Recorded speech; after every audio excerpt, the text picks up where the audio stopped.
Namaste everyone and welcome back to my channel called Zuzanareacts, where I learn all things para with your help, and I just share my Slovak Central European point of view and some serious questions about Indian or Bharat partition arise. Will Indians be able to handle it? Let's find out. I say let's hit it. I'm grateful to His Excellency the Honorable Governor, Shri R. N. Ravi, for having organized this timely event.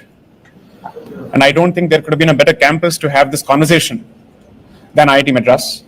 I'm grateful to the director for lending this space for this event.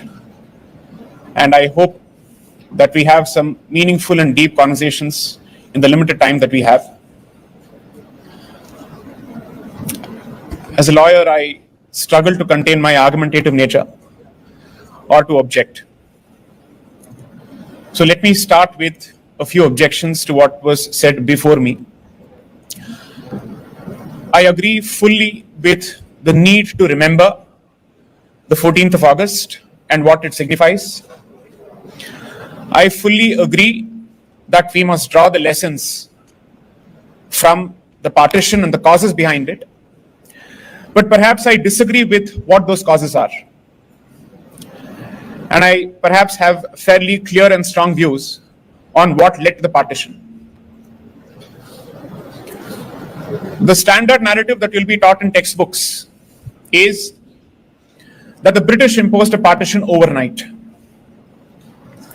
or that selfish politicians chose to divide the country because they wanted pieces of land for themselves.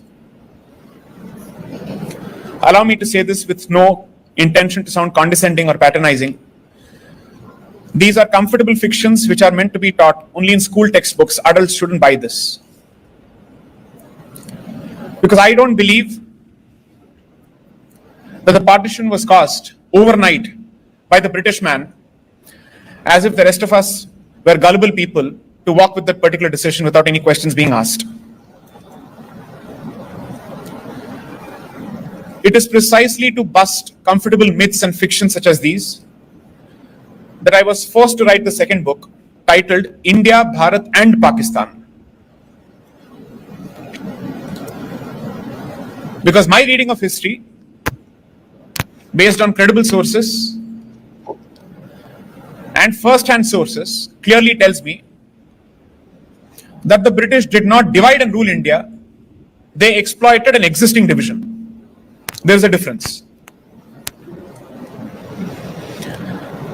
If there is no controversy or dispute between two parties, and somebody chooses to invent a fight between the two of them, that is called divide and rule. But if there is a pre-existing division, and someone chooses to take advantage of it, that is not called divide and rule. It's called use the division and rule.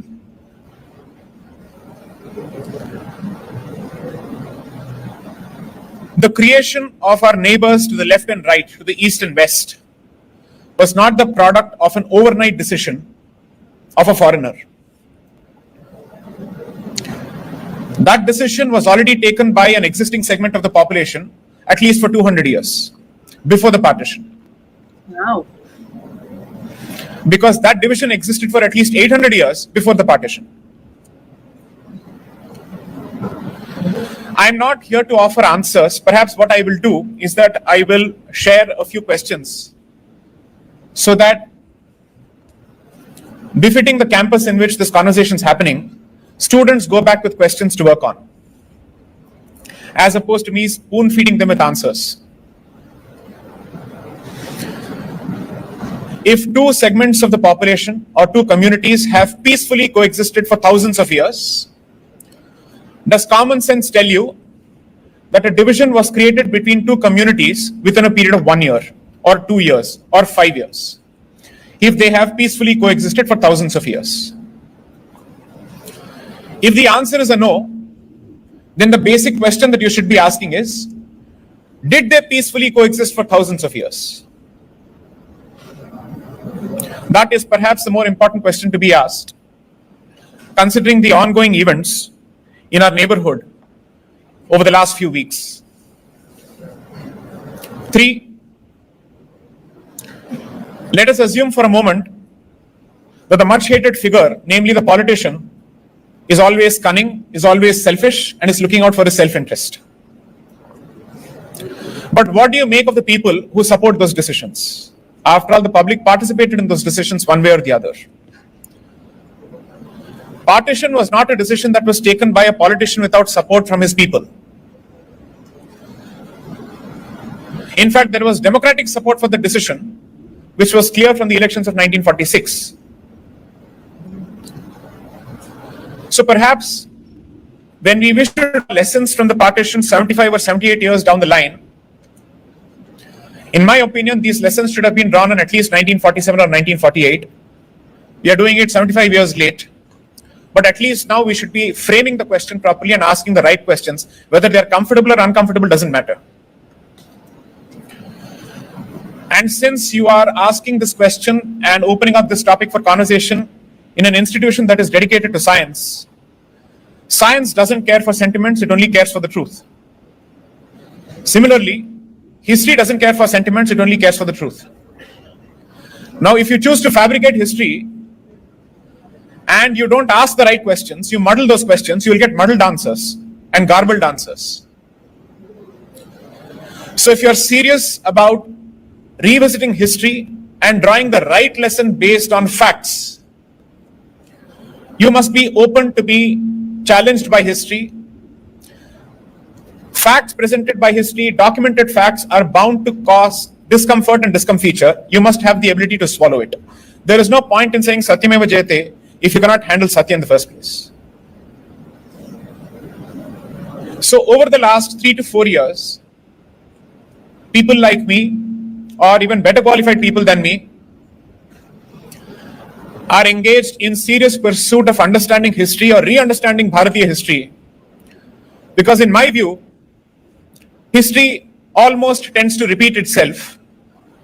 And we are, according to me, in a phase where perhaps the situation of 2024 is closer to the situation and the circumstances of 1924 when Khilafat 1.0 ended in December 1924.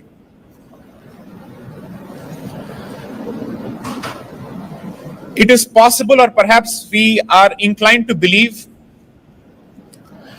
that national identity prevails over and supersedes religious identity. We have tried to walk with that experiment for close to 75 to 78 years now. I will not offer any conclusions. I will ask the audience, or members of the audience, to ask themselves this question: do you truly believe that the last 75 years tell us the story of a situation where the Indian identity has prevailed over religious identities? If the answer is a no, my simple question would be, when do you think we'll wake up and smell the coffee? And realize that this experiment may not be working despite our best intentions and efforts.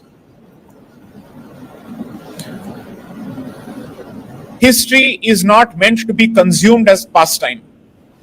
You don't read it like a novel or an Amar Chitrakatha book over dinner. It's not meant to be consumed as an academic pursuit. History is meant to be understood as the causes of the present and the potential future. We are where we are because of events of the past. And we will be where we will based on the events and decisions of the present.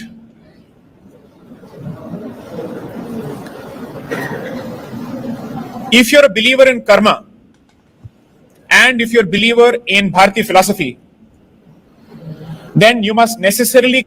Can I just stop here for a second? What is this Partition philosophy? Let me know in the comments, please. Come to the conclusion that the situation of the present is a product of the karma of the past. And whatever you do or don't do, both actions of commission and omission in your present will have consequences for the future. So I am not here to push any particular agenda on how I want people to see history. I will present my version nevertheless. I would only request members of the audience, especially the youth, who consume information from Instagram, from YouTube, from Facebook, Quora, Reddit, and so many other platforms, formerly Twitter and now X, to be very careful about what you consume through these portals. Everybody has their own point of view.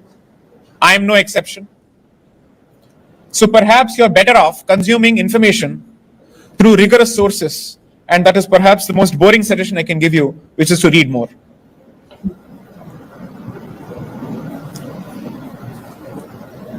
If possible, I would request members of the audience to take an active interest in the developments, or let's call them regression of developments,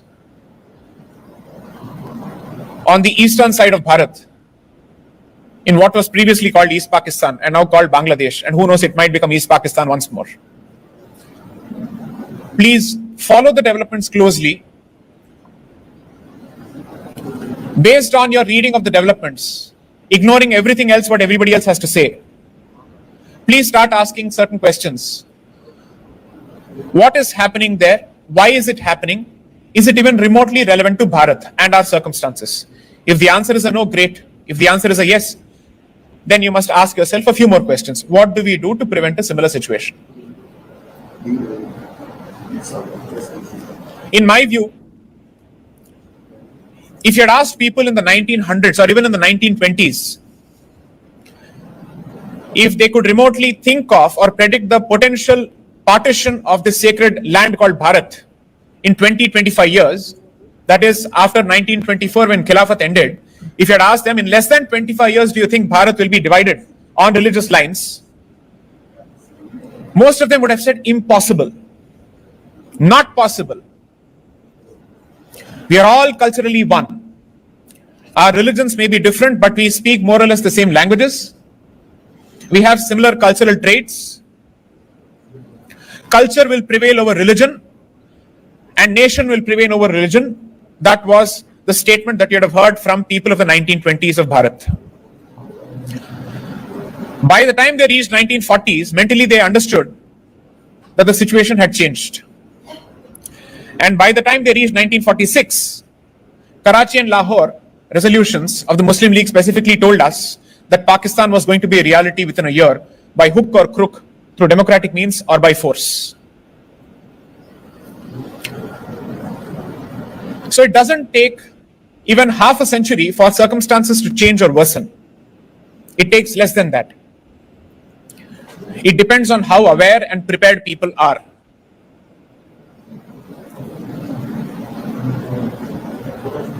I'm not a pessimist, I'm a realist. But I do believe that the generation of today is not remotely as prepared and aware as the generation of the 1920s in terms of the challenges that face Bharat. I don't think children should be blamed. I don't think the youth must be blamed for this.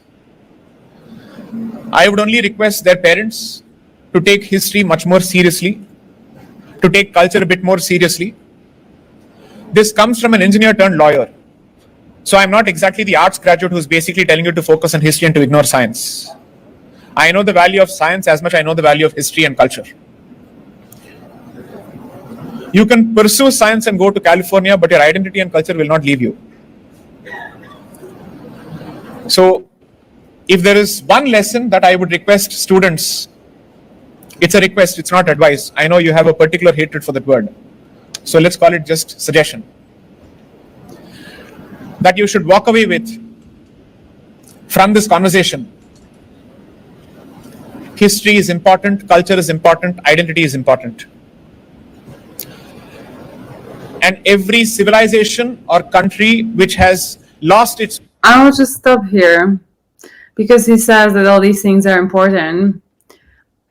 I wonder if he will explain why they are important, because from just where I'm sitting, my part of the world, like the more liberal, more progressive people, they don't think these things are important. So, and also coming from a Hindu, if you take it a spiritual notch, why would that be important if we're all one? I would love to know. I would just genuinely, this is not me trying to be nasty or anywho, but I would just love to know the argument. Its way and its identity has lost itself to the future. Europe has achieved development at least 30, 40 years or maybe even 70 years before Bharat. We are several years or decades behind the least developed country of Europe. But Europe today doesn't have the ability to protect its culture or its civilization because it has completely lost its sense of self and identity. I am not saying sacrifice development and science and infrastructure for identity. I am saying all of that is meaningless without retaining your identity. Both must go hand in hand. Perhaps that's one of the reasons when I speak of education and policy, I believe that it's an utter mistake, and according to me, a catastrophic mistake, when you separate scientific education from arts education or humanities education. We must have a trend where we actually give dual major degrees of diametrically or seemingly diametrically opposite subjects, so that students of science have a better understanding of humanities, and students of humanities also understand science better. Otherwise, people coming from the humanities stream think that people from the scientific stream have no understanding of the arts and vice versa. There is a mutual contempt which I see in schools and colleges. Those who are bad at mathematics but who understand arts are seen as poor students. And those who understand mathematics but don't understand arts are seen as people without taste and class. This is how education works. And ultimately, when you grow into an adult, you will see its direct consequences when you realize you don't have the ability to make sense of the developments around you.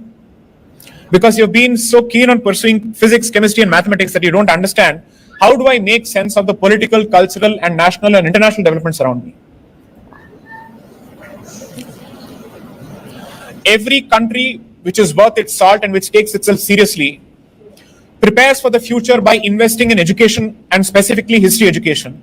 In my view, even after 78 years, we are far behind as far as that question is concerned, because we have taken forward the terrible education legacy of the colonizer without having an Indian education policy which speaks of Bharatiyata, which speaks of Bharat civilization and philosophy. We seem to have made a beginning and we have started taking baby steps. Why have I suddenly started speaking about education when the conversation is supposed to be about partition horrors? Because you understand history primarily through your textbooks when you're in schools. And if you don't take education seriously, then in the formative years when you're supposed to have a very clear picture as to who you are and where you come from and what is Bharat as a nation, your mind becomes the playground for competing forces, where everybody is trying to brainwash you one way or the other.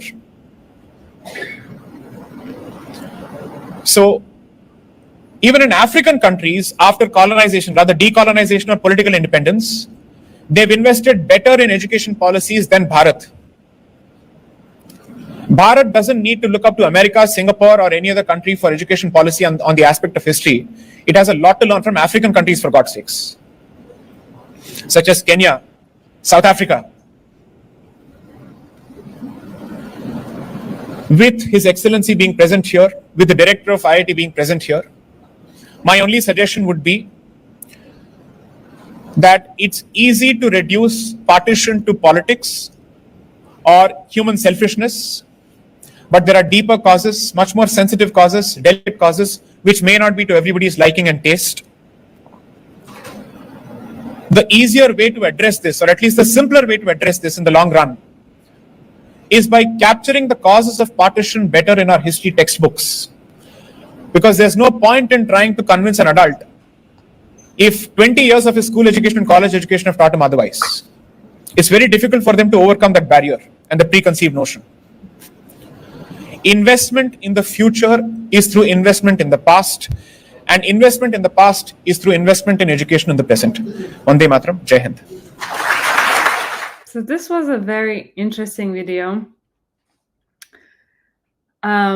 So what are the causes of partition that you think that he's talking about? I would very much love to understand from you how do you see it? Because at the very start, he had enumerated what you guys would have always told me, and it clearly feels like he is maybe not aligned with that or just with that. And I would love to know how you view that. I think I really liked the way he spoke. So he didn't really talk about the subject, but he was questioning. And when I was studying at a university, part of my degree, so I studied English and history, was also because my faculty was called philosophical faculty.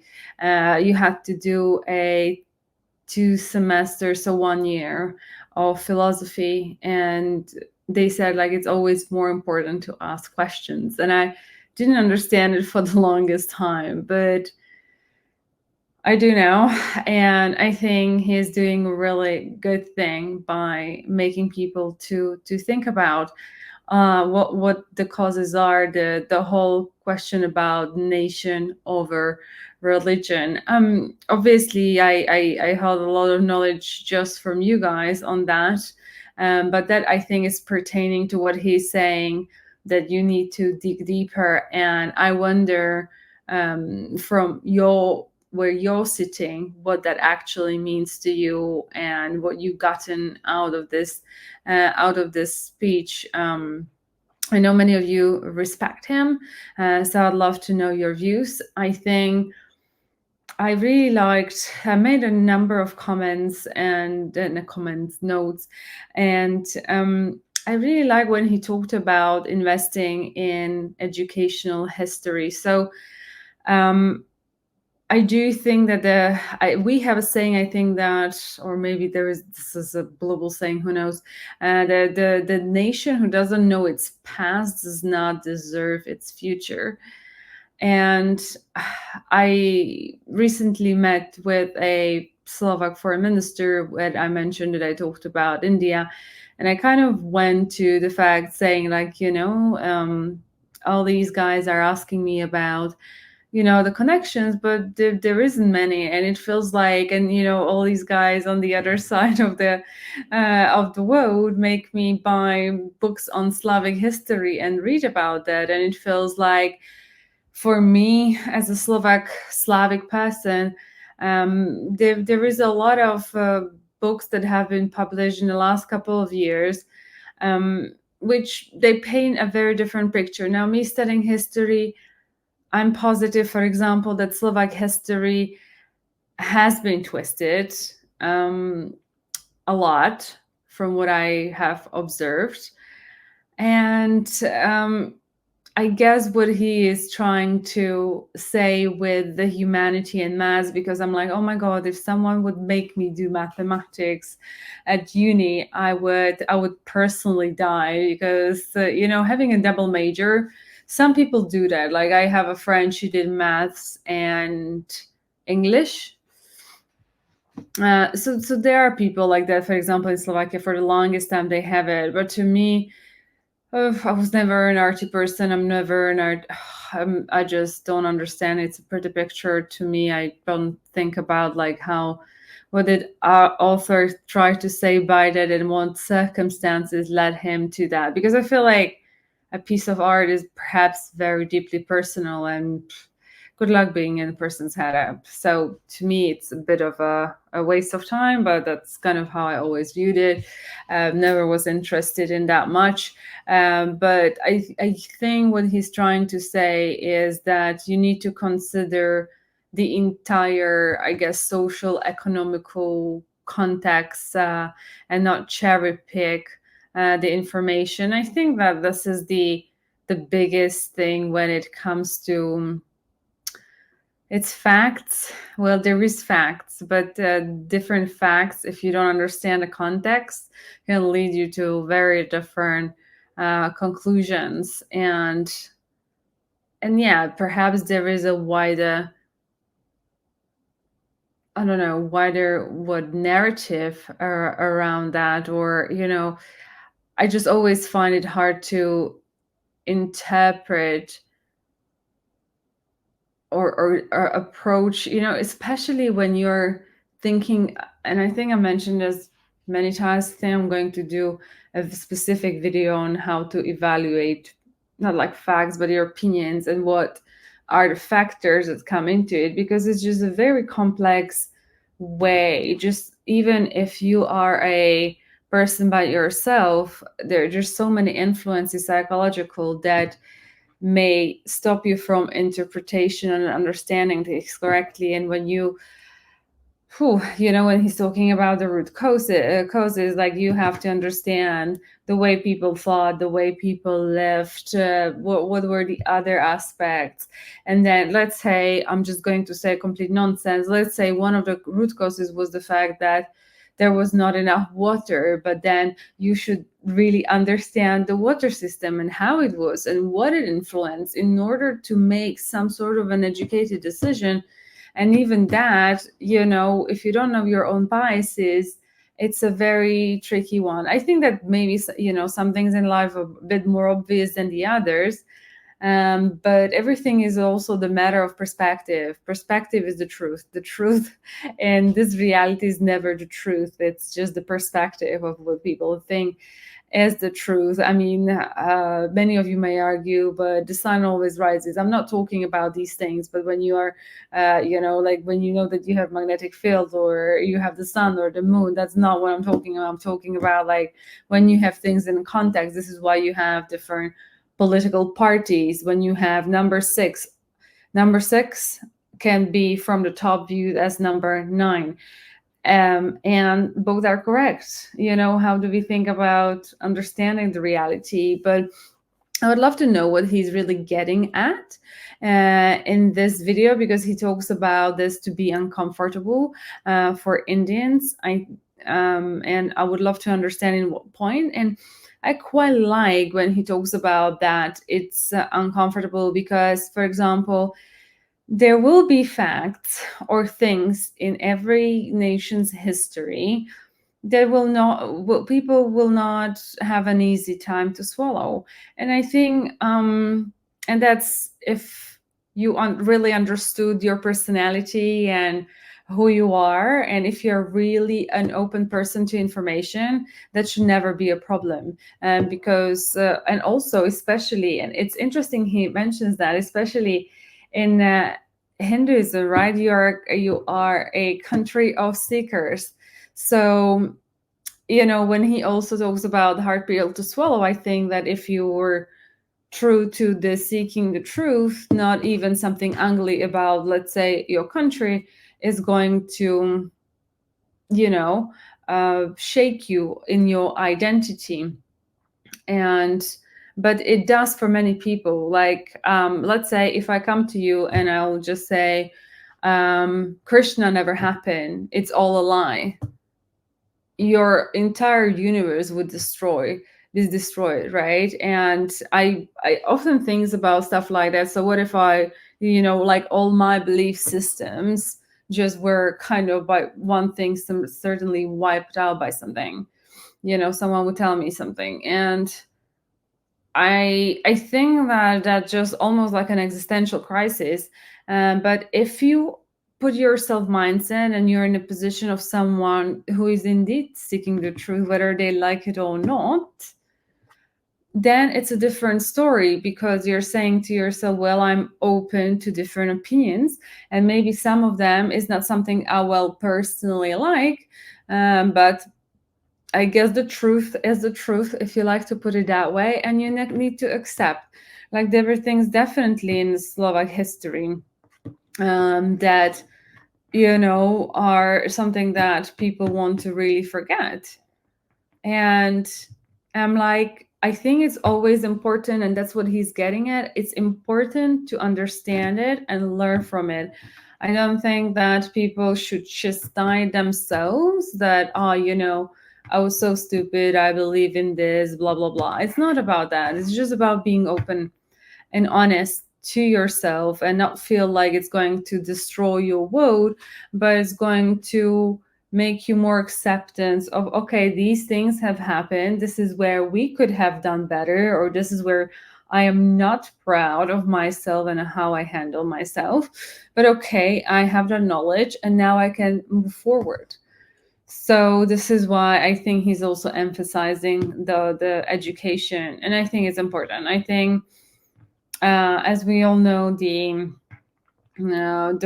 order in which we live now has been established post World War II, and things have been twisted. So I think it's only fair to emphasize the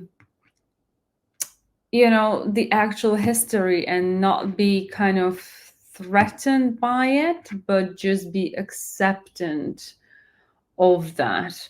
And yeah, because I earlier mentioned about, for example, in Slovakia, we recently have Slovak National Uprising, which was the biggest uprising against Hitler during the Second World War. And believe it or not, you guys would, I think, celebrate it like crazy in India. And now that he's even criticizing you, but like Slovaks, I don't think, especially younger generation, I don't know what they do right now at schools, but the importance of the fact that a tiny nation rose against Hitler that no other nation around has done is crazy. And because our history has been, I believe, manipulated a lot to serve lots of countries around this country, it creates humans that just really don't care about their country, about their identity, nothing of that sort, because they will say, oh, everything's shit, blah blah blah blah blah. But we have very, it's shocking how many like famous unknown people we have.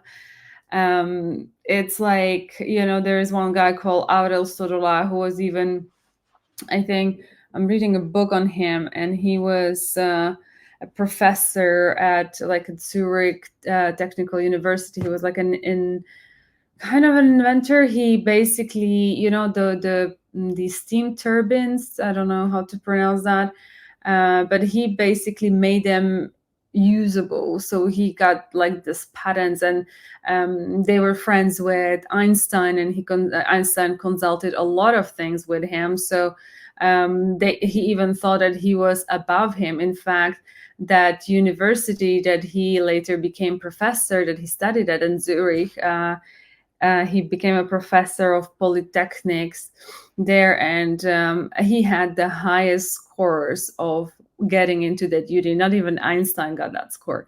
So, but these things are like kept from us, or not even kept from us. Like I don't think, on the other hand, people are purposefully keeping things, but people are just not curious about their history. It's the boring thing that you have to learn at school. This is exactly what he was saying, with like everything about history you learn in textbooks. But I think it's important that it is also explained well in there as well, because as you go further in life, you have obviously different interests, and what from that, right? And it's basically taken as gospel, but a lot of things would have been misconstrued, misinterpreted. I think that's why he calls for the focus also for for India to really look into, because I mean, what's currently happening in the world? I feel like we're repeating the same thing. People are not learning. So if you're